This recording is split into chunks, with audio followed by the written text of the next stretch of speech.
A lone farmer in 1881 Texas never imagined that one quiet day would change everything. He found a girl who couldn't speak or hear, a girl the world had turned away, yet somehow, she understood more than anyone else ever could.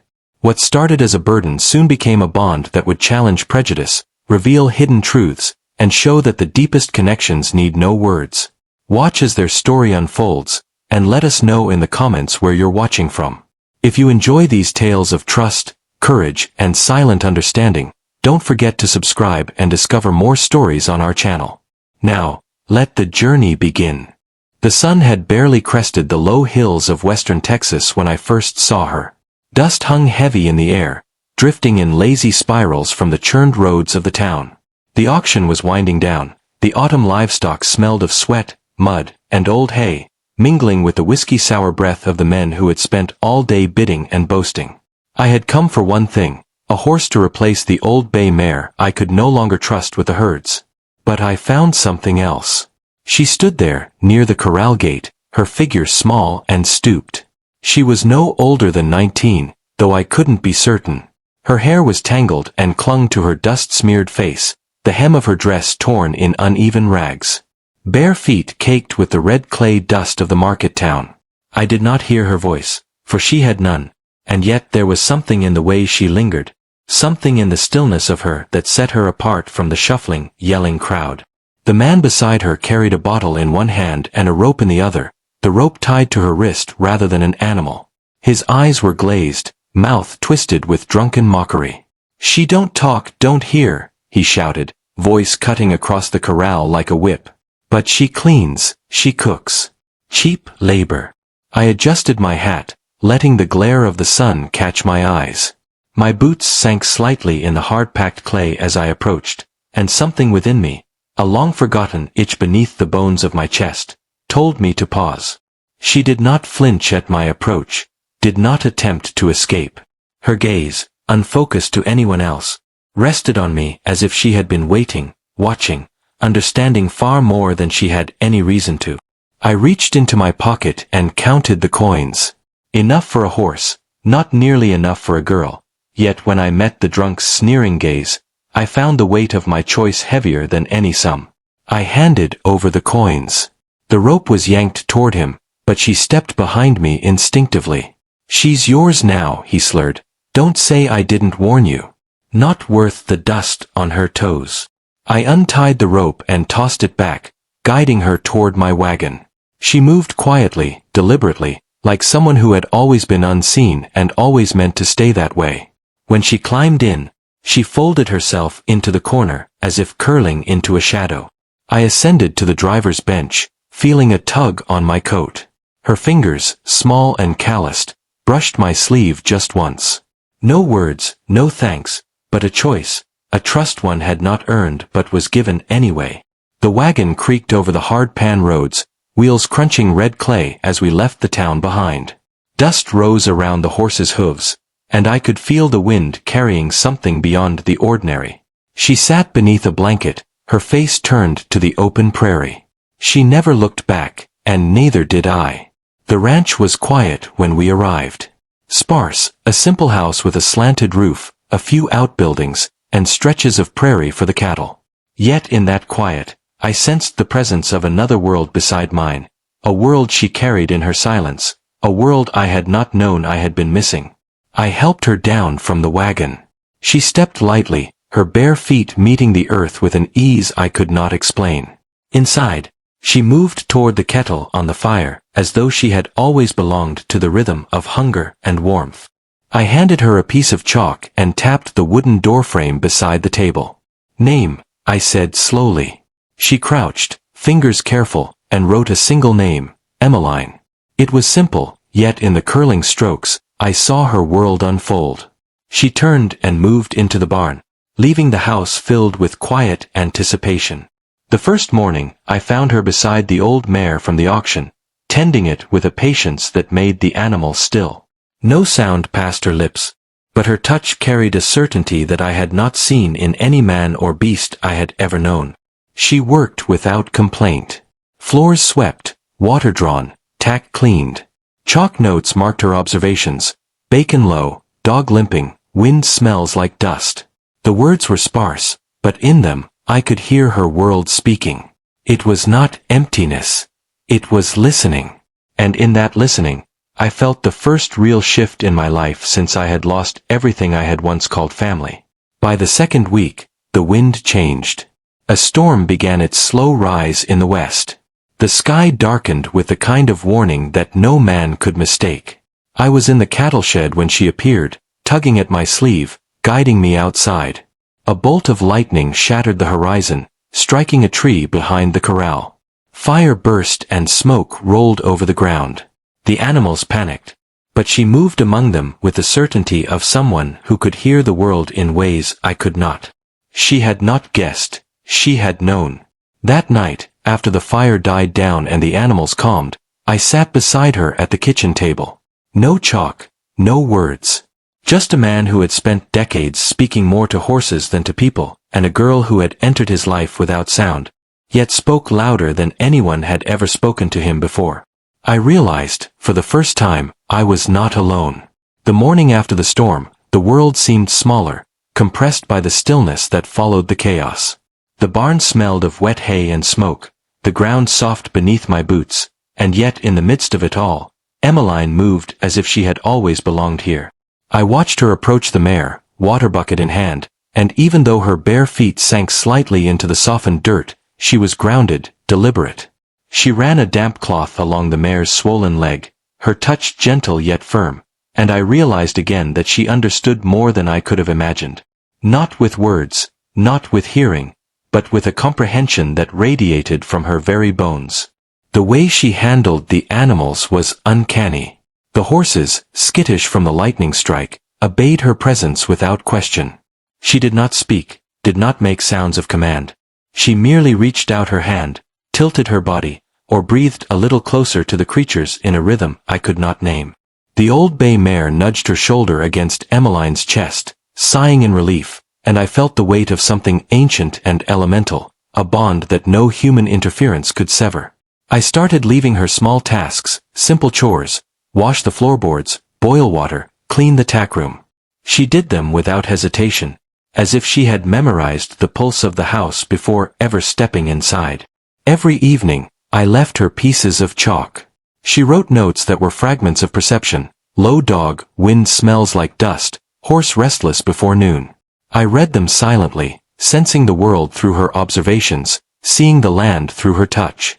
It was the third week when the first ripple of concern came from the town. A child fell ill with a fever no one could explain, and the doctor was weeks away on his rounds. I watched from the porch as Emmeline moved silently to the barn, knelt beside the boy, placed her hands on his chest and forehead, and breathed. Not words, not medicine, just the gentle certainty of her presence. She returned minutes later with herbs from my drying wall: feverfew, lavender, and rabbit tobacco steeped in hot water. I watched the boy drink, watched his body respond, and realized she had not guessed, she had known. It was not magic in the conventional sense. There were no chants, no spells. It was intuition, deep and unshakable, as if she could feel the pulses of life and death in the air. I had always trusted horses to speak truths I could not hear, but Emmeline seemed to extend that same trust to all living things, human and animal alike. Word spread slowly through the town, though not everyone understood the significance. Whispers traveled with the wind. The blacksmith's wife said she watched Emmeline too long by the cattle. A neighbor murmured that she touched his goat, and 2 days later the goat gave birth prematurely. Some feared her. Others simply did not understand. I did not care. I had seen what she could do. I had felt her presence save more than just livestock. Yet, for all the quiet admiration, the town's suspicion simmered beneath polite nods and curt glances. A group came to my gate, torches in hand, the oldest among them a man named Withers. He claimed she must leave, that a girl who heard too much posed a threat. I did not argue. I stood in the barn doorway, arms crossed, watching them shuffle in the mud. They did not see her as human. They saw something unnatural, something dangerous. She saved a child, I said finally. My voice, low and steady, carried across the yard. She listens, Not with ears, but with her hands, her breath, her whole damn soul. You want to run someone off for being different, for seeing what you cannot? You will have to go through me first. They left, grudgingly, torches unused. I glanced at Emmeline behind the curtain. She had heard every step, seen every face. I did not need to explain. She moved as always, calm, deliberate, certain. That night, she placed a warm pot of cider on the fire and sat beside me at the table. Her fingers brushed mine lightly, acknowledgement passing silently between us. I had always lived alone on these acres of red Texas clay, but in her quiet, I realized solitude could transform into something new. Understanding, trust, and perhaps even love in its most primal form. Days blended into weeks. Winter crept over the ridges, snow dusting the prairie in thin, cold layers. Emmeline adapted seamlessly to the rhythms of life, preparing the animals for frost, lining the chicken coops with pine needles, brushing horses with hands that seemed to communicate directly with the creature's nerves. I watched her from the barn door and marveled at her certainty.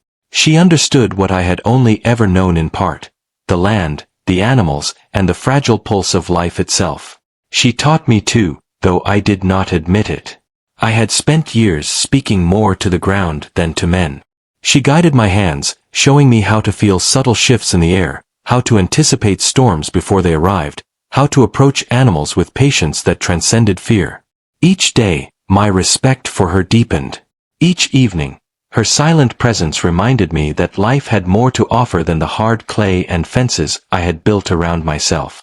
It was in the midst of one gray morning, the frost still heavy on the grass, that the first true test of her abilities came. One of the yearlings, a spirited colt barely weaned, had wandered into the frozen creek, trapped between ice and current. I was out checking fences when I heard the frantic noise of hooves, the frightened calls of the other animals. Emmeline was already moving, barefoot, through the frozen ground. She knelt beside the colt, hand on its flank, her body radiating calm. Minutes stretched like hours as she guided it out, murmuring not words but motions that seemed to bend the animal's fear into obedience. I ran to help, but she had done the work alone. The colt stumbled free, shivering but safe. I realized then that her silence was not absence but presence. Her muteness amplified the senses she possessed, making her attuned to the rhythms of the land, the quiet panic of animals, and the subtle changes in the wind before a storm. She was a force that required no voice, and in that realization, I felt a shift in my own understanding of power and connection. Yet, not all welcomed this new dynamic. Townsfolk eyed her with suspicion and fear. Children were pulled aside, whispers followed her down the main street, and I saw mothers tighten their grip when she approached. But even in the face of this quiet ostracism, Emmeline moved without hesitation, attending to chores, the animals, and even the people she encountered with a grace that could not be questioned. Her presence began to alter small corners of life. A sick goat healed under her hands, a fevered child recovered, and the air around the ranch seemed calmer, steadier, infused with a quiet energy that no man could deny. I sat often on the porch, watching her work. No words passed between us, yet our bond strengthened each day. The prairie wind carried our shared silences like conversation, teaching me that some forms of communication do not require sound. I had learned to listen to the land, but Emmeline taught me to hear its soul. And in that hearing, I found a purpose I had not known I had lost. The first frost had settled over the plains, crisping the tips of the prairie grass and turning the air into a thin, biting sheet that made the lungs ache with each inhale. I had been working the fences at dawn, the wind slicing across my shoulders, when I noticed a group forming along the edge of the main road. At first, I thought it was routine, neighbors curious, travelers passing, but the set of their shoulders, the harsh lines in their faces, told a different story. Their eyes were fixed on the ranch, on Emmeline. I watched as the eldest among them, Withers, stepped forward, boots sinking slightly into the frozen mud. He had been the first to demand her removal weeks ago, but this time, the crowd behind him had grown, their faces hard, cold with fear they barely understood. I could see the wives pulling children behind their skirts, husbands shifting uncomfortably while keeping a wary hand on their belt.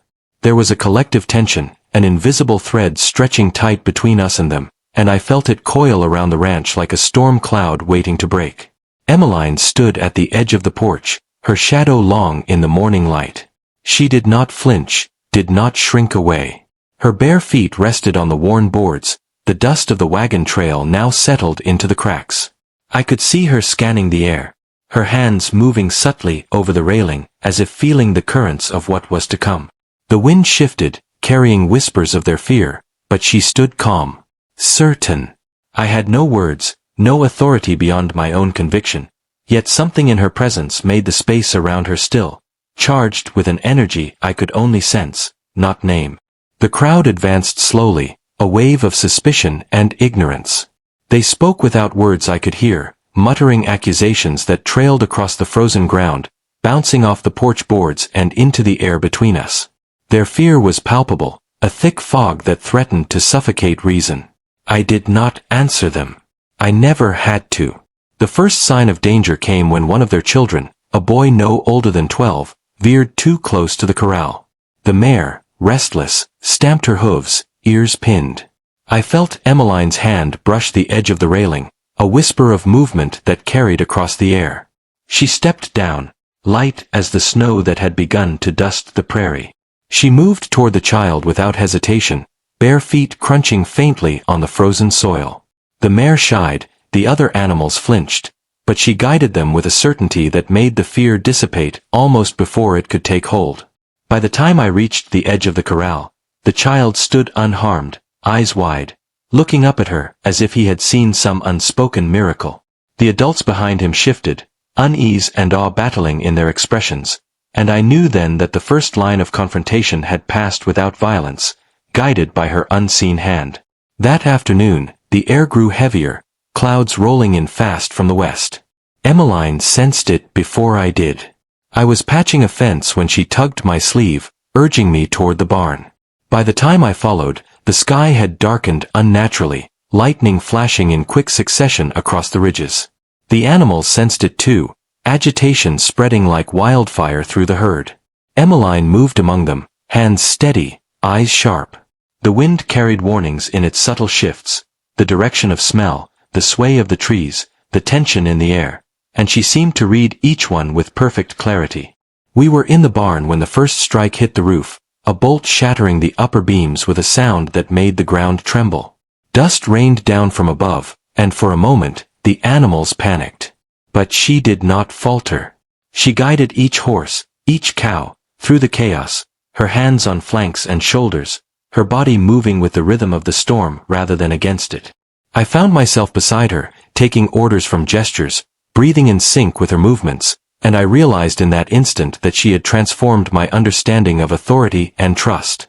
I was no longer the sole master here, she had become the unseen force that kept the world intact. After the storm, as the sun returned in pale slivers, the town murmured again, whispers growing louder. Some called her a witch, others claimed she was cursed.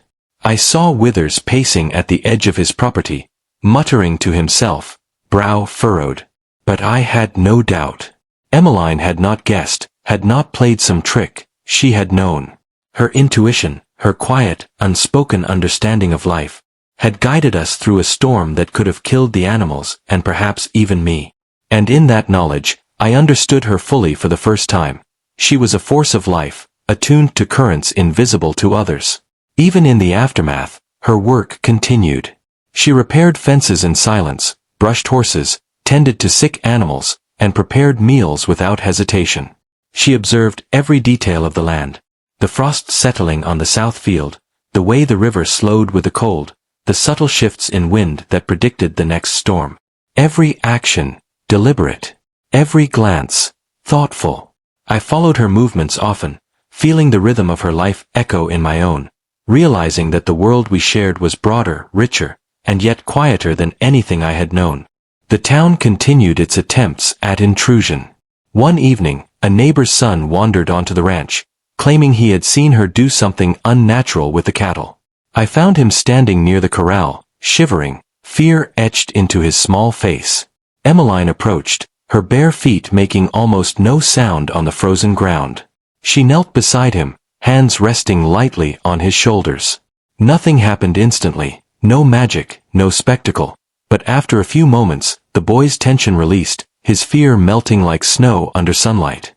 He stumbled backward, eyes wide, and I realized again that her presence alone carried the weight of certainty. Yet even as some began to accept her silently, others remained wary. A few left offerings, milk, bread, scraps of meat, attempting to appease what they could not understand. She took nothing, responded with no motion other than a steady gaze that seemed to read more than they dared to reveal. Her silence was a mirror, showing them their own fear, their own inability to trust the world beyond themselves. It was in these weeks that I began to notice the subtle changes in myself. I had spent years talking more to the horses than any man, relying on solitude to shield my wounds. But her presence demanded a different kind of attention. I listened more, not just to the land, not just to the wind, but to the spaces between sounds, to the rhythms of life itself. And in those spaces, I discovered not loneliness, but a connection deeper than any I had known. By the end of the month, the town's murmurs had grown quieter, though not entirely gone. Some had begun to watch from a distance, noting the miracles she performed without speaking. Others remained entrenched in fear, keeping their distance, observing with suspicion. But the bond between us, between Emmeline and myself, had grown unshakable. I no longer considered her a burden, no longer measured her worth in coins or labor. She was a presence, a teacher, a guide, and a companion whose silence spoke volumes. And still, storms came and went. The prairie taught patience, and she guided me to listen, to truly hear, not with ears, but with understanding. I realized one evening, as the sun bled orange across the horizon, that I had not heard a human voice in days, and yet had never felt more connected. The animals, the land, the wind, and she, all spoke in ways I could finally comprehend. The ranch was alive, pulsing with a quiet certainty I had never known. And I understood, in the deepest parts of my soul, that she had not only saved me, the animals, and the land from the storms, but had saved me from a life of lonely, half-lived years. The morning air was brittle, sharp as a knife against the skin, and the frost glimmered like shards of glass across the prairie. I had been working the western fence line when I saw them. 10 men, boots sinking into the frozen mud, eyes fixed on the ranch as though it were a threat to their very existence. Withers led them again, his face pale with determination and old suspicion. This was no casual visit. This was confrontation. Emmeline stood at the edge of the porch, fingers resting lightly on the railing, surveying the advancing men with a stillness that made my chest tighten. She did not flinch. I watched her eyes, dark and steady, and felt that same unspoken certainty that had carried us through the last storm. She knew what was coming. She had already read the currents of intention in their movement, the faint tremor in the wind that betrayed fear and anger alike. The men approached, voices harsh with accusation, though the words barely registered over the low hum of wind through the long grass. One boy tripped near the corral, his boots slipping on ice, and I saw Emmeline move before I could even react. Barefoot, hands outstretched, she steadied him, guiding him away from the panicked mare without uttering a sound. The mare settled, watching her with a trust one could only describe as sacred. Withers stepped forward, his eyes narrowing. "We want her gone," he said, voice thick with cold authority. "That girl brings misfortune. She hears things no one should. She's unnatural." I did not move, did not speak at first. I studied him, the way he carried himself, the rigidity in his shoulders. He wanted power here, authority through fear. But he did not know the weight of what we had built, the bond that existed between Emmeline, the animals, and the land. I felt her beside me, her presence a tether that grounded the chaos, and I knew what I had to do. "She is part of this land," I said finally, voice low and steady, carrying across the frozen yard. "She is not unnatural. She listens. She understands. And she will not leave because you fear what you cannot comprehend." A murmur ran through the crowd. Some shuffled, glancing at one another. Fear mixed with curiosity, and I knew that what followed would test more than just resolve, it would test belief. The storm came then, sudden and violent. Wind tore across the prairie, whipping snow into the air like frozen daggers. Lightning split the sky, illuminating the faces of the men in stark, white bursts. The herd panicked, stamping and whinnying, and I heard the first cracks of breaking ice along the creek that cut through the southern field. I knew the danger before it arrived. Emmeline moved swiftly, instinctively. She guided the mares, the calves, even the most skittish horses, through the chaos with a precision that left me breathless. I followed, acting on her cues, my own motions synchronizing with hers in a rhythm that felt older than memory. One of the younger horses slipped on ice. She reached down, hand steady, whispering through gesture, not sound. The animal righted itself and followed her without hesitation. The men watched, uncertainty creeping into their faces. What they had expected, chaos, helplessness, perhaps confirmation of their suspicions, did not arrive. Instead, there was harmony amid the storm, a testament to her understanding of the world that none of them could see. By the time the worst of the wind passed, the sun returned in muted splendor, glinting off the frost like silver. The herd had been saved. The boy who had tripped earlier stood unharmed. And Emmeline, wet, cold, yet unbroken, returned to the porch, eyes scanning the town now scattered across the frozen mud. She did not speak, did not smile, yet the air around her felt alive, charged with the quiet power she had always carried. I realized in that moment that her abilities were more than intuition. They were an extension of the land itself. She did not merely respond to the world. She read it, understood it in ways that surpassed ordinary comprehension. And those who sought to challenge her were merely blind to the subtle truths she could perceive. That evening, the town's whispers reached a fever pitch. Some claimed she had controlled the storm itself, that her presence summoned elements beyond comprehension. Others spoke in hushed tones of the miracle she had wrought, a child healed, a colt saved, a herd guided through chaos without harm. But I knew the truth. She did not summon the storm. She listened, understood, and acted. Her power was not in creating, but in perceiving, in connecting. The first act of open hostility came a week later. A group of men tried to block the western gate, claiming it was dangerous to allow her near the creek where their livestock grazed. I watched from the porch, heart thudding, as Emmeline approached the obstruction. Barefoot and silent, she touched the frozen ground, ran her hands along the rails, and moved with a calm certainty that unsettled even the boldest among them. The horses, sensitive to her mood, quieted, stepping closer to her side. I stepped forward then, boots crunching in the snow. "She belongs here," I said. "With the land, with the animals, and with me. You cannot take that away, and you will not." The men hesitated. One of them, younger, looked at Emmeline with awe, eyes wide. Another, older, spat on the frozen ground and muttered curses under his breath. But none dared act further. She had already spoken to them in the language they could not comprehend, the language of presence, of calm, of authority rooted in understanding rather than fear. Winter deepened, snow layering the prairie in soft, blinding white. I watched Emmeline move through the drifts, brushing snow from the horses, mending fences, preparing the animals for the coming cold. Her silence was no longer absence, it was communication.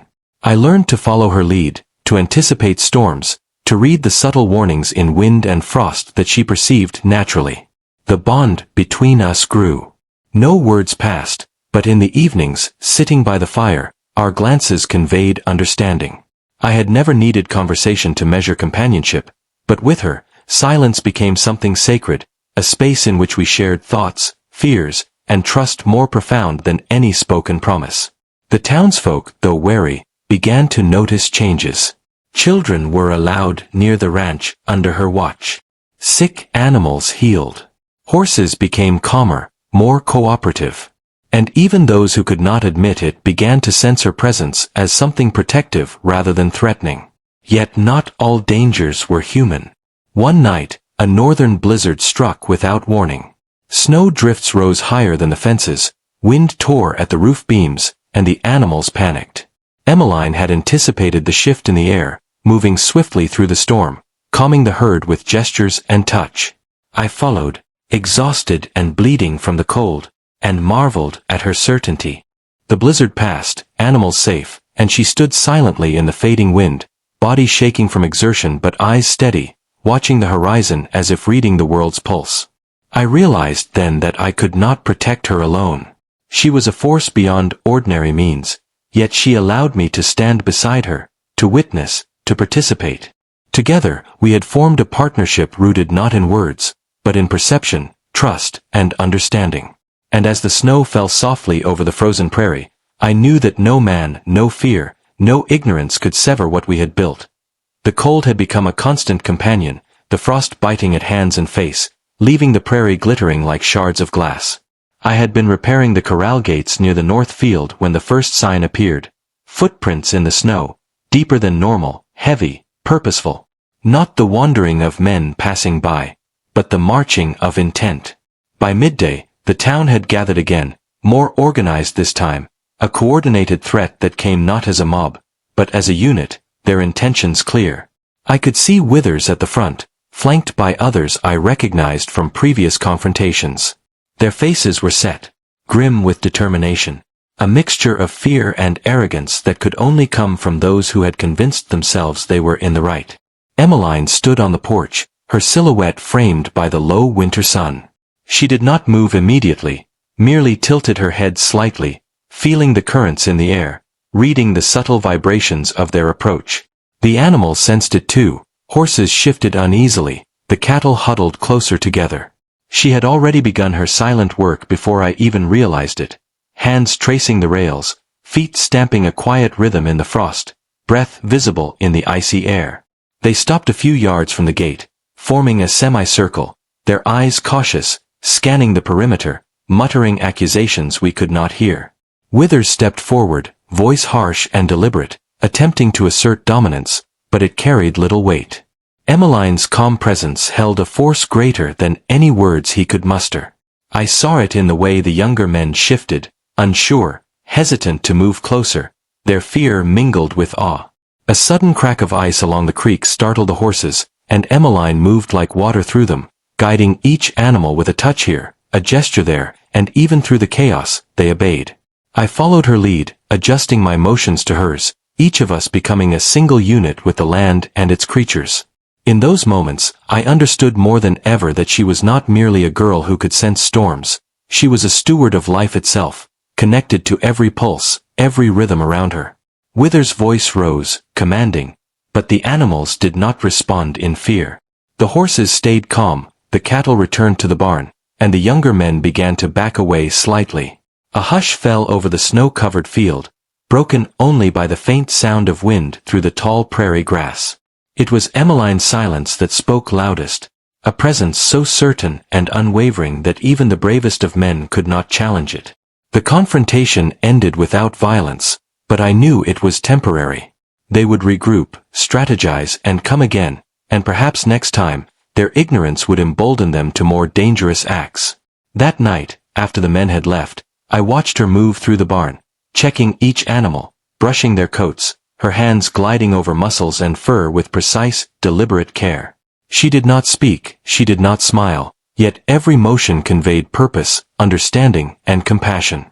I followed her quietly, observing, learning, and slowly realizing that her silence was a language in itself. Days passed with tension simmering. The town's rumors grew louder, tales of her ability to heal animals, to sense danger, to act before any calamity struck. Some called it witchcraft, others whispered of miracles, but I knew the truth. She was attuned to life in a way most could not comprehend, a bridge between the earth, its creatures, and the few humans willing to observe rather than judge. One morning, I awoke to find her outside before dawn, standing near the edge of the creek, frost crusting her hair, hands pressed to the frozen ground. I could see her reading the currents of the water, listening to the subtle changes in the wind, feeling the vibrations of the earth beneath her. A shift in the snow alerted her to something unseen, a disturbance that had not yet arrived. She moved swiftly, barefoot, guiding the herd to higher ground, her gestures precise, measured, yet instinctive. The first strike came in the form of a sudden ice slide from the northern ridge, threatening to sweep the lower paddocks. Thanks to her foresight, the animals were safe, the damage minimal. By midday, the townfolk had arrived again, drawn by curiosity, fear, and the need to witness what they could not understand. They found us standing amidst the animals, unshaken, untouched, while the threat had passed. Their expressions shifted, a mix of respect, doubt, and unease. Emmeline did not seek recognition, did not speak to convince them. Her presence alone communicated what words could not: preparedness, understanding, and quiet power. As winter deepened, the bond between us strengthened. I found myself relying on her instincts, her timing, her perception. She led me through storms, guided me in tending the animals, and slowly, imperceptibly, taught me to perceive the world differently. Every snowflake, every rustle of wind, every movement in the prairie became a signal, a part of a larger rhythm that she interpreted with ease. I followed, learning to trust what I could not see, to hear what I could not hear. One night, a child from the town fell ill with a high fever. The doctor was away, traveling east, and panic had spread among the neighbors. Emmeline moved through the night like a shadow, gathering herbs, preparing poultices, and tending the child with hands that seemed to speak a language older than words. By dawn, the boy was recovering, awake, and no one could explain how she had known what to do, how she had sensed the illness before anyone else. I watched quietly, aware that the town's opinion of her would shift once again, tempered by awe but still mingled with fear. Winter stretched on, storms frequent, each testing the limits of her intuition and our partnership.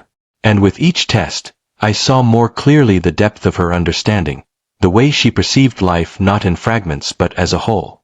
She communicated not with words, but with presence, with touch, with gesture. And I, having lived years in silence, began to comprehend the profound language she spoke, one that bridged the gap between humans, animals, and the land itself. Yet the town remained divided. Some began to leave offerings at the edge of the ranch, small tokens of respect or fear, acknowledging her abilities without confronting them. Others plotted, whispering of ways to remove what they did not understand, of actions fueled by fear and ignorance. I knew confrontation was inevitable, but I also knew that whatever came, we would face it together, relying on trust, understanding, and the bond we had forged in silence. By the time February's first snow settled thick on the prairie, I realized something profound. Emmeline had not only transformed the ranch, the animals, and my understanding of life, but she had also reshaped me. I could no longer see the world solely through my own eyes. I had begun to perceive it through hers, attuned to subtle shifts, small warnings, and the quiet rhythms that others ignored. The ranch was alive, vibrant, and full, and in its heartbeat, I found a companion whose presence was more powerful than any word spoken aloud. The thaw had begun, subtle and deceptive, melting frost into slippery mud across the prairie, but it did not soften the determination in the town. I noticed the first signs of preparation before dawn, footprints and wagon tracks converging near the western ridge. They were organized now, not just a mob of fearful voices, but a unit with purpose. I could feel it before I saw it, a tension in the air that pressed against my chest, a vibration through the frozen earth that signaled more than mere intent. It was a threat aimed directly at us. Emmeline stood at the edge of the porch, her dark eyes scanning the horizon. I watched her, noting the slight bend in her knees, the tilt of her head, her hands hovering as if reading the very texture of the air. She was aware of everything before it arrived, as always. I had long since learned to trust her instincts, but the weight of impending confrontation settled over me with a gravity that no habit or experience could dull. She had already assessed the terrain, the animals, and the threats. I had no doubt we were ready, yet readiness did not quell the rising fear in my chest.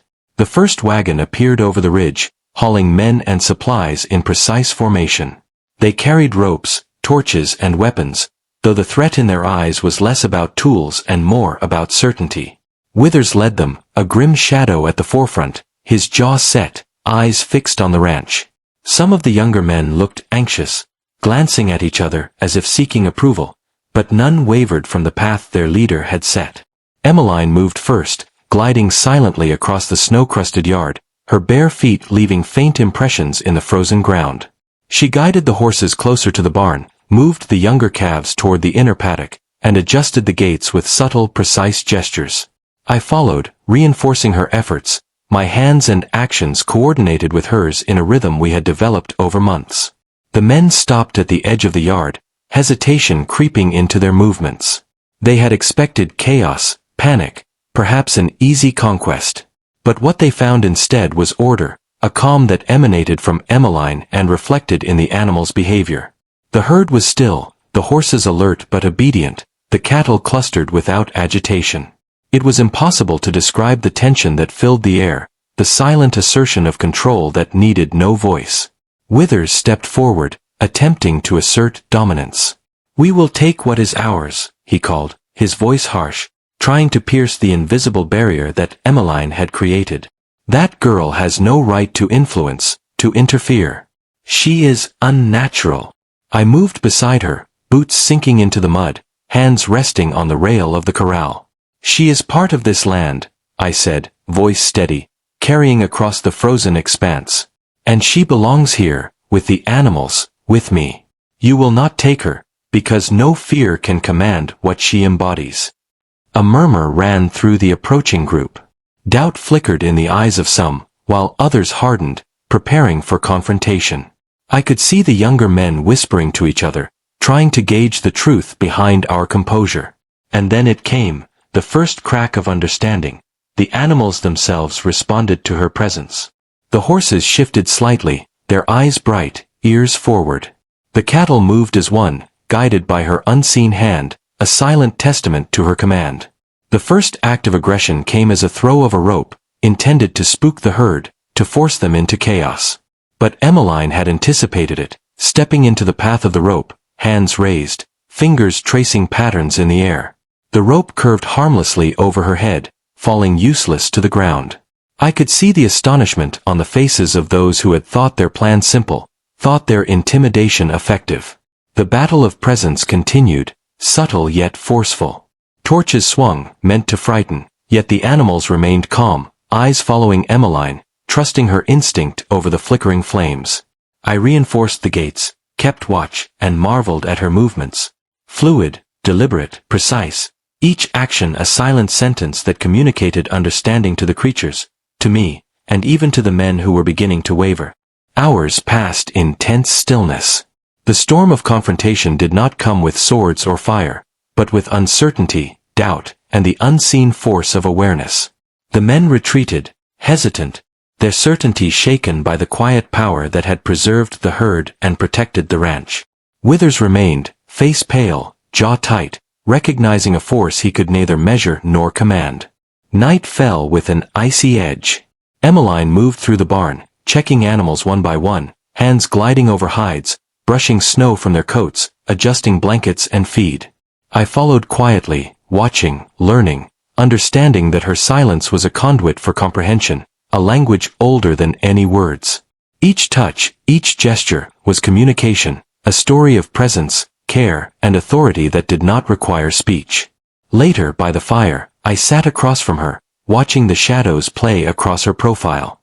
She did not speak, did not sign, yet I felt the weight of her understanding pressing into the quiet space between us. The town's attempts at fear had failed, but I knew they would not relent. Their ignorance and superstition were stubborn and dangerous, yet I had seen the power of what she could accomplish without a single word. Days turned into weeks. The winter deepened. Food and supplies became scarce. The threat from town persisted, less immediate but ever-present, whispers in the wind and tracks in the snow reminding us that confrontation was inevitable. But through it all, Emmeline's guidance, intuition, and unwavering presence had turned the ranch into a sanctuary. Not just for the animals or for me, but for the truth that silence could hold power beyond understanding. One morning, a fire started in the northern paddock. Lightning had struck a dead tree, igniting dry underbrush. I was working on the fence when I saw the smoke curl upward. Emmeline, without hesitation, ran ahead, guiding the animals away from danger, dousing flames with water carried in pails and dragging smoldering branches to safe ground. Her movements were a dance with survival, instinct intertwined with deliberate action. By the time the blaze was contained, the town had arrived, drawn by the smoke. They witnessed her work, unseen, quiet, but effective. Their eyes widened at the realization that she was not merely surviving, she was shaping the environment, protecting life with foresight and skill.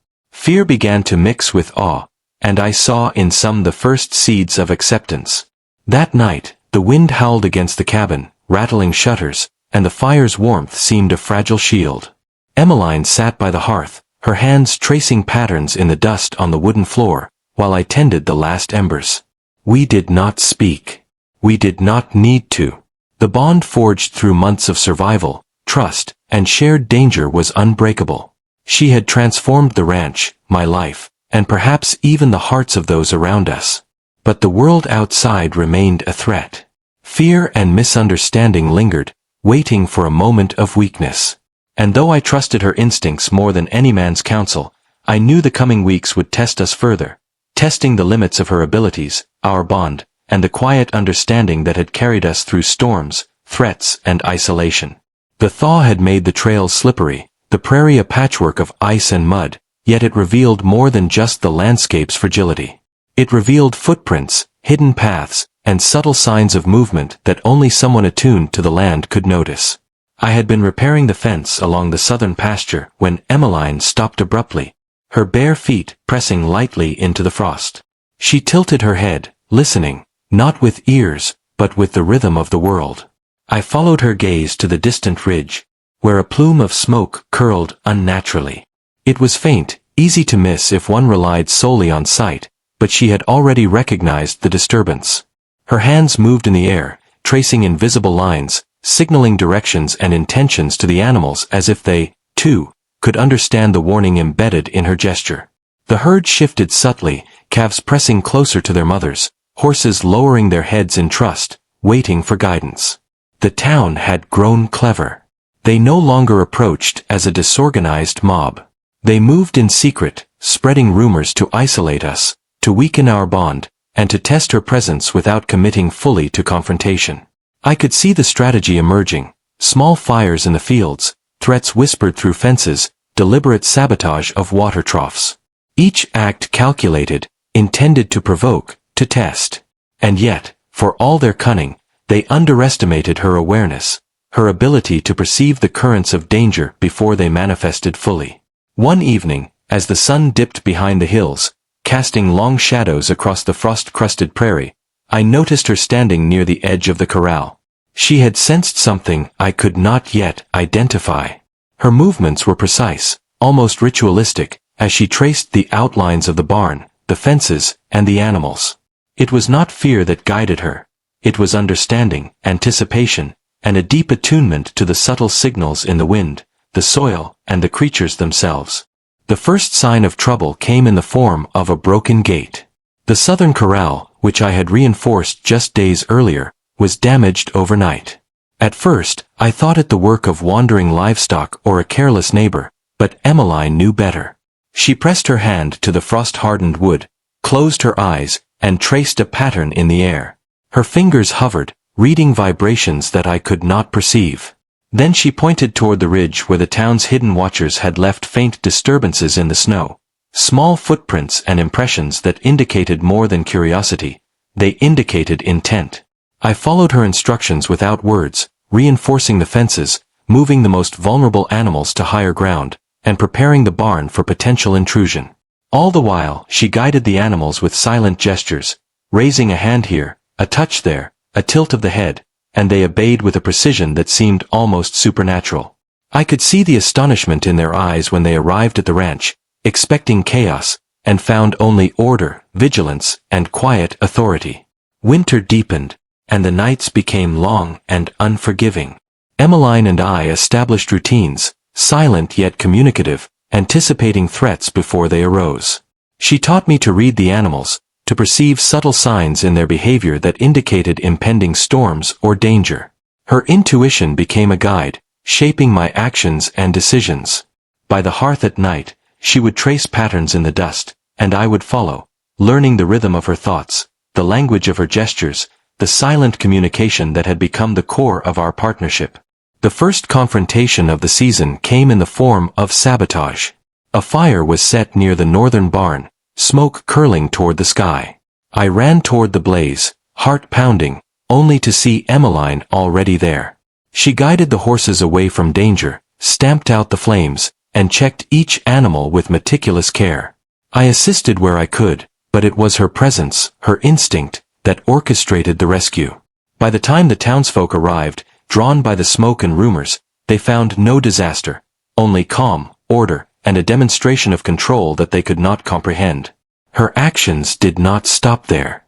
She sensed when the cattle were restless, when the younger horses were in pain, when a storm approached before any signs appeared. Each time, her guidance prevented loss, injury, or chaos. I began to rely on her not just for the protection of the ranch, but for my own understanding of the world around me. She taught me patience, observation, and a way of perceiving life that transcended the limitations of spoken language. The town, however, did not relent. They spread whispers about her abilities, attempting to paint them as unnatural or threatening. Yet, the results of her interventions spoke louder than rumors. Animals healed under her care, children recovered after her attention, and the ranch thrived despite winter's cruelty. Slowly, begrudging respect began to replace fear in some, though ignorance and superstition still guided many hearts. One morning, as I was checking the southern pastures, I found her crouched near the creek, tracing lines in the frozen mud. Her fingers moved deliberately, reading something I could not see. Then she looked up, eyes dark and steady, and pointed toward a cluster of trees where shadows moved unnaturally. Hidden observers had returned, attempting to gauge our routines, to exploit any lapse in vigilance. But Emmeline had anticipated them. She guided the animals away from potential danger, adjusted the barn gates, and positioned us in the safest part of the yard. When the intruders arrived, they found only an empty space, animals calmly grazing elsewhere, and no sign of vulnerability. The bond between us deepened with each test.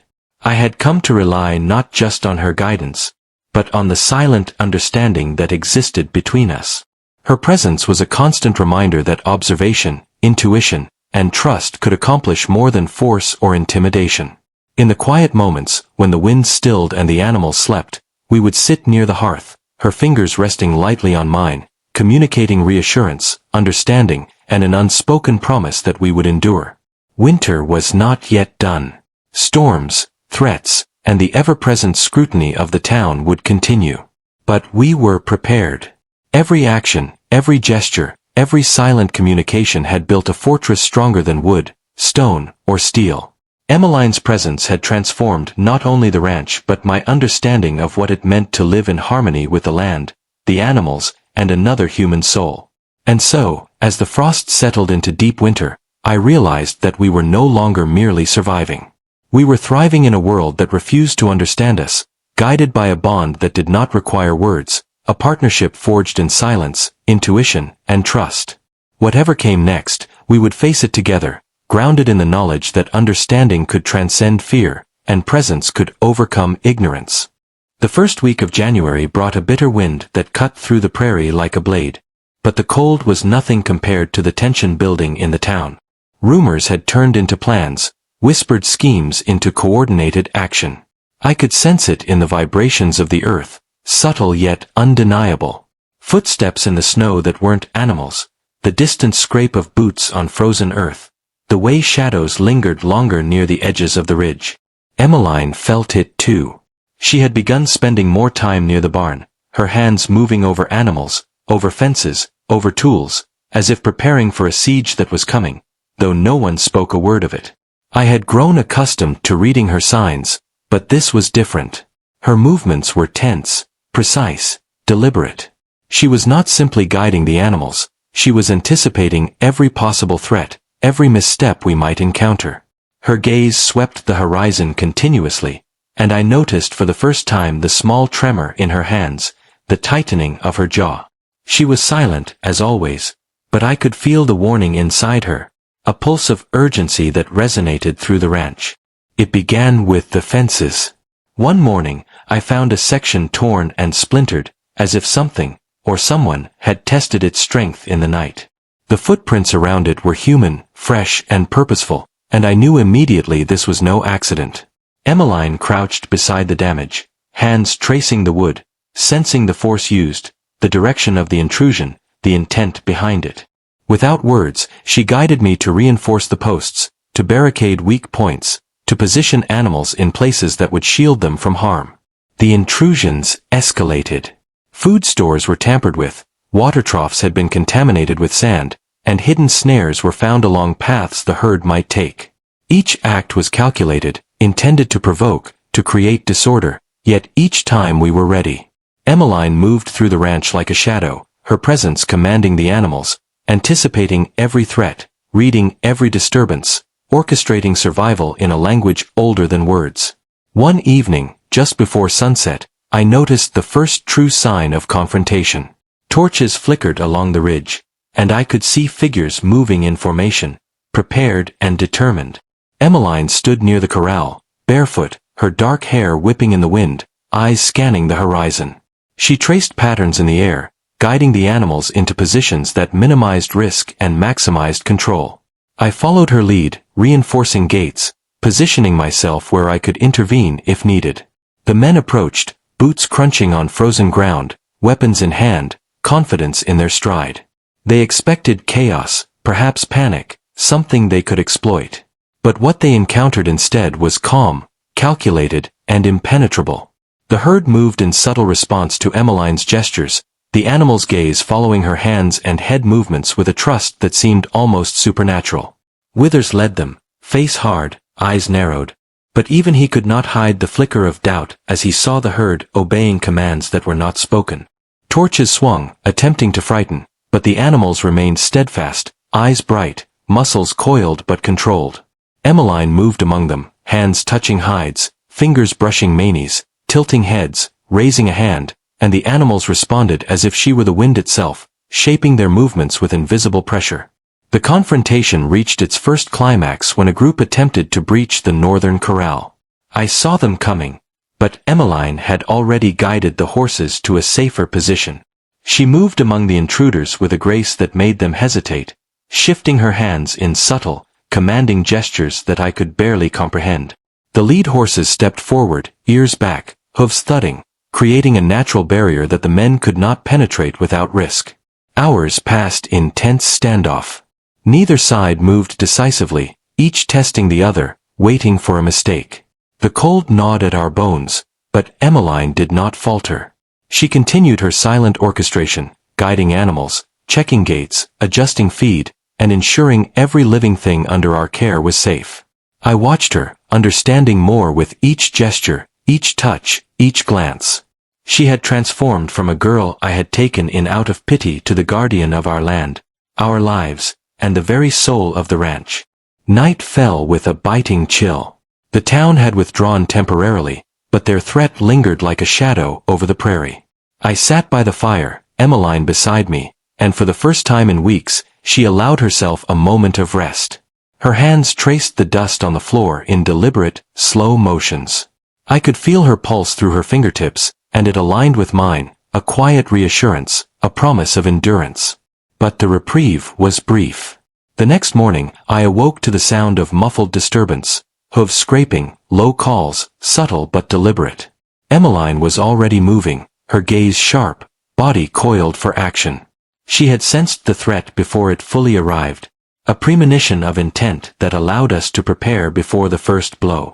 The town had learned to move in secrecy, but secrecy could not hide the vibrations of intent from someone who lived in rhythm with the land.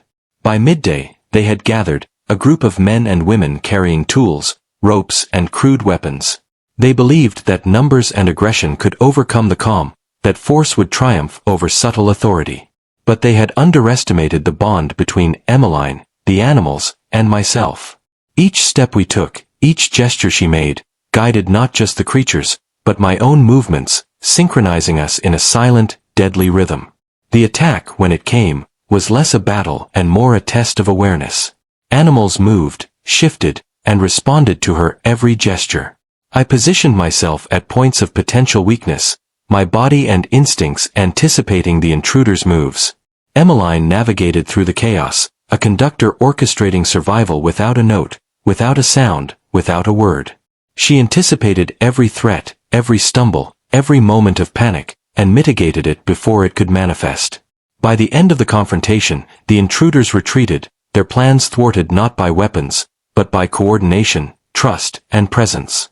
Emmeline had defended the ranch, the animals, and me without uttering a single word, and in that moment, I realized the true depth of her abilities. She was more than a guardian, she was a force of nature, a living embodiment of awareness and intuition that could not be challenged by ignorance or fear. The bond between us solidified further. I understood her without words, she guided me without speech, and together we had survived not just threats from nature or the town, but the subtle undercurrents of doubt, fear, and misunderstanding that had once isolated us both. Our partnership was unspoken yet unbreakable, forged through months of shared vigilance, trust, and the quiet knowledge that we could face any danger together. Winter continued, relentless and harsh, but we were no longer mere survivors. We were a unit, a single force moving with the rhythm of the land, the pulse of the animals, and the silent communication that bound us. And as the days grew longer, as the sun's warmth began to hint at the coming thaw, I knew the town would not relent, yet neither would we. We had found something far stronger than fear or aggression, understanding, trust, and a bond that needed no words to exist. By mid-January, the cold had seeped into every corner of the prairie, into every fence post, into every bone. The threat from the town had escalated beyond mere sabotage or intimidation. They were coming with intent, fully organized and armed, determined to take what they could not understand. I felt the tension coiled around the ranch like a living thing, and Emmeline sensed it too. Her dark eyes scanned the horizon constantly, her hands tracing invisible lines, reading currents in the wind, vibrations in the earth, and shifts in the herd with an acuity that left me both awed and dependent. It started at dawn. I woke to her tapping lightly on my shoulder, her fingers moving in patterns I had come to recognize as urgent warnings. She led me quietly to the barn, pointing to the corral gates, the water troughs, and the scattered tools. She had detected footprints far beyond what we expected, signs of reconnaissance, and subtle clues that indicated more than just curiosity. They were planning a full-scale intrusion. I moved swiftly, following her guidance, positioning animals where they would be safest, reinforcing weak points along fences, and preparing escape routes should the need arise. Emmeline moved among the horses, her gestures precise, her touch commanding yet gentle, guiding them with a quiet authority that inspired trust. Even the skittish mares and young foals obeyed her without hesitation, responding to a rhythm I could not fully comprehend. The intruders arrived mid-morning, shadows against the white expanse of snow. They had torches, ropes, and crude weapons, and their faces carried the certainty of ignorance, confidence born of fear and prejudice. But what they encountered was not vulnerability. The ranch, under Emmeline's direction, was a fortress of awareness and anticipation. Animals shifted in subtle movements that blocked paths, disrupted formation, and guarded the central areas without aggression, yet with undeniable authority. I positioned myself where I could intervene if necessary, but it was Emmeline who orchestrated every move. She anticipated each step of the intruders, guided the herd to create natural barriers, and adjusted the positioning of every animal so that they became living shields. The men tried to force their way into the northern corral, but the lead horses stepped forward under her silent command, hooves thudding, ears back, eyes bright, creating a wall that could not be breached without risking injury. The town underestimated her. They thought she was silent, powerless, unable to communicate. But every gesture she made, every subtle shift in weight, every touch of an animal conveyed more authority than words ever could. I watched in awe as she moved through the chaos, a calm center in the storm, directing both animals and me with gestures so precise I could almost anticipate them before she made them. Hours passed like this, a tense standoff with the cold seeping through every layer of clothing and into every muscle. The intruders grew frustrated, their tactics increasingly desperate, but nothing could penetrate the defenses she had established. She was everywhere at once, moving silently from one end of the ranch to the other, adjusting the positions of animals, calming panicked horses, and signaling me with subtle gestures to take action in the moments she could not intervene directly. By late afternoon, the first signs of retreat appeared. The intruders realized that force would not win. The animals, guided by her, had created an unyielding barrier, their movements coordinated in ways that seemed almost instinctual. Even Withers, the self-proclaimed leader, hesitated, recognizing for the first time that they were confronting something beyond simple understanding, an intelligence that spoke through the land, through the animals, and through a silent girl whose presence commanded respect without uttering a single word. But victory did not come without cost. In the chaos, a young colt had slipped on the frozen ground, twisting a leg badly. Emmeline was there immediately, kneeling beside it, hands gentle, adjusting its posture, tracing the muscles and tendons with the precision of someone who could sense injury without speech. She stayed with the animal until it could stand, whispering with her hands, not her voice, and coaxing it back to balance. The sight struck me profoundly. This was not merely guidance, it was communion. She healed, protected, and understood in ways words could never describe. The intruders retreated as night fell, carrying anger and disbelief with them. The ranch was silent again, save for the wind moving across the prairie and the subtle breathing of the herd. I looked at Emmeline, standing barefoot in the snow, her dark hair plastered to her face, eyes still scanning for threats, even as the cold drew her breath in quick, shallow pulls. I realized that her vigilance was not just instinct. It was a constant attunement to life itself, a bond that connected her to the land, the animals, and, increasingly, to me. That night, by the hearth, we sat in silence, the storm outside echoing faintly against the walls. She traced patterns in the dust at my feet, small gestures that communicated reassurance, understanding, and recognition. I responded by resting my hand over hers, letting her know that I had seen her efforts, that I had recognized her guidance, and that her presence mattered beyond words. The fire crackled, the wind howled, but inside, there was a warmth that no cold could extinguish, a bond forged in survival, trust, and mutual understanding. Winter dragged on. Snowstorms raged, winds tore across the prairie, and the threat from the town persisted. Yet we faced each challenge with a rhythm, a synchronization between us that needed no speech. Emmeline guided the animals through blizzards, predicted water shortages, and anticipated weaknesses in the fences. I followed her lead, adjusting gates, checking livestock, and reinforcing structures. We moved as one, a silent force in the heart of a hostile landscape. By the time February arrived, the town had learned caution. They no longer tested the ranch openly, spreading rumors instead, attempting to undermine the trust the community had slowly begun to develop. But the animals thrived, the land remained protected, and our bond strengthened with every silent gesture, every understood signal, and every shared responsibility. Emmeline had become not only the guardian of the ranch, but the core of its rhythm, the pulse that guided both creatures and me through every uncertainty. And in that silence, I realized the depth of what we had built. Not just protection, not just survival, but a connection deeper than words could ever convey. The town could never understand it, they might never see it. But I did. And Emmeline did. Together, we had become something larger than the sum of our parts, a presence in the world that existed beyond fear, beyond prejudice, beyond the limitations of spoken language. Spring had begun its slow creep over the Texas prairie, but the chill in the air still reminded us that winter was never far behind. The town's whispers had softened into uneasy respect, though none would admit it aloud. They had seen, in glimpses too fleeting to fully understand, the way she moved through the ranch, how animals obeyed her silent guidance, how danger never reached us because she felt it first, always.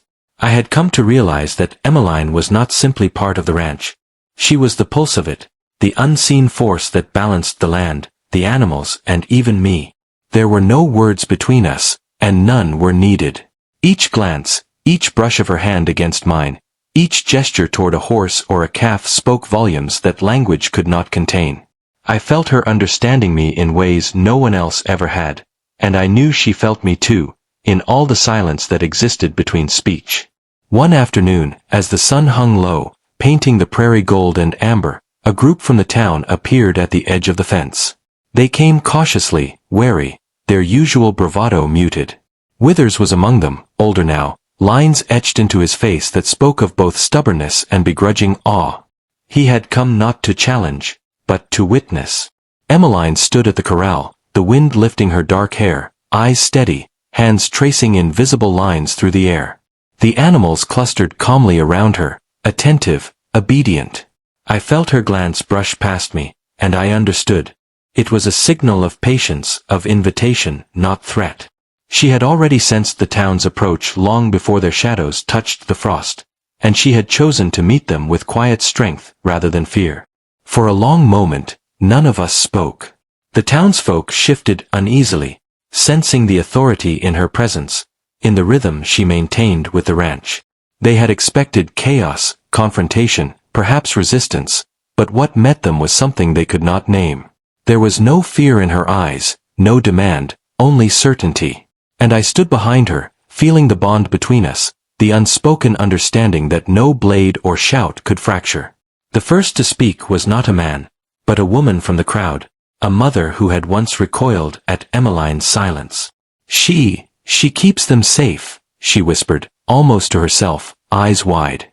Others nodded, slowly, hesitantly. The truth was visible in the way the animals shifted their weight, in the calm that radiated from her, in the unshakable presence she carried without a single word. I stepped forward then, boots crunching against the frosted earth, and placed my hand over hers, feeling her pulse through the thin leather of her gloves. She is ours, I said, low, steady. No one challenged me. None of them could deny the quiet power they had witnessed. She was more than a girl, more than a guardian. She was a living testament to understanding without speech, to connection without language, to strength beyond sight or hearing. The crowd began to disperse slowly, some with murmurs of awe, others with silence heavy as snowfall. By the time the sun dipped behind the distant hills, only the wind remained, whispering through the tall grass and the fences, carrying away the fear, leaving respect in its place. Emmeline turned to me then, her hands brushing mine, not in thanks, not in apology, not in words, but in recognition. I lifted her hand to my heart, and in that single gesture, the months of struggle, trust, and survival crystallized into an understanding that required nothing more. I had seen her, truly seen her, and she had seen me. Not as a burden, not as a protector, not as a stranger, but as a partner in the rhythm of life itself. We watched the prairie together as the first green began to peek through the frost, the herd grazing calmly, the wind gentle now, carrying no threat. The silence was no longer empty, it was full of all the things words could never capture. Trust, understanding, endurance, and the quiet, unyielding bond between two souls who needed nothing else. And in that silence, I understood for the first time that she had not been the one I saved. I had been the one she had always chosen to protect, in her way, in the language that existed beyond words. The world continued around us, messy and unpredictable, but here on this land, with her at my side, I knew we were complete. Words had never been necessary, and now, they never would be. The bond we had forged in quiet understanding, in shared vigilance, and in the silent language of trust, would endure longer than any storm, any threat, any prejudice the world could muster. I took a slow breath, letting the prairie wind fill my lungs. Emmeline's hand rested lightly on mine, and for the first time in years, I felt not loneliness, not fear, not uncertainty, but certainty, calm, and the rarest peace a man could ever know. We did not need words to speak. We had found each other, and that was enough. If you were in the farmer's place, would you have stood your ground and protected someone the world refused to understand? Share your thoughts in the comments below. Don't forget to like this video and explore the other stories waiting for you on the screen.